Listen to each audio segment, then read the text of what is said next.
Hadji Samb et Blaise Diouf travaillent comme modérateurs pour ce site d'information en ligne très suivi au Sénégal. Leur rôle, surveiller les commentaires sur les forums ou sur les réseaux sociaux et supprimer les propos à caractère violent. C'est normal, c'est un guénon, on enlève ça.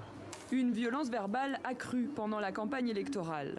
Et ce sont surtout les articles qui concernent la politique qui déclenchent les réactions les plus virulentes. Comme celui-ci, publié la veille sur un chef religieux appelant à voter pour le parti de la majorité présidentielle.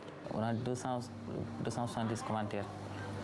Ça veut dire qu'on a supprimé plus de centaines de commentaires. Les gens se cachent derrière le clavier pour dire tout ce qu'ils veulent. À chaque fois, tu entends des insultes, des menaces même parfois. Même nous, on nous insulte parfois. Même nous.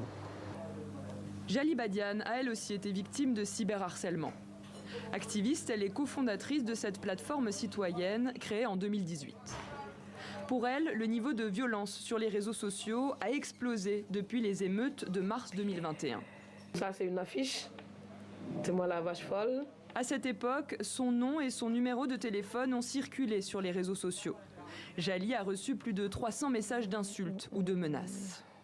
C'était réellement violent parce que quand on arrive à menacer une femme de « oui, on va te violer, on va te tuer », c'est extrêmement difficile. Les personnes, surtout qui profèrent ces menaces, veulent nous imposer cette dictature-là unique de la pensée. Ou soit il faut être pour ou il faut être contre et qu'on ne peut pas critiquer de part et d'autre ce qui se passe ou bien juste donner son avis.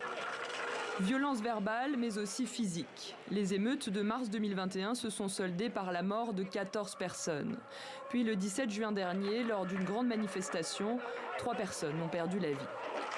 Alioune Tine, figure de la société civile sénégalaise, s'inquiète de cette montée de la violence, alimentée, selon lui, par la dégradation d'un climat politique déjà délétère depuis des mois. Nous avons quand même des signes concrets de recul démocratique dans ce pays, hein, et même en matière électorale. Mais il y avait des consensus sur la loi électorale.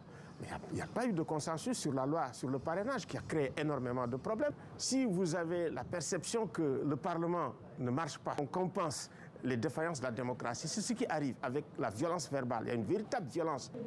Alioune Tine déplore aussi l'absence de débat constructif entre les différents candidats aux élections législatives. Alors, avec son organisation, il a mis sur pied pendant la campagne plusieurs rencontres comme celle-ci. Son objectif, permettre aux membres de communautés, aux jeunes ou encore aux femmes, de questionner les représentants des différentes coalitions sur leur programme.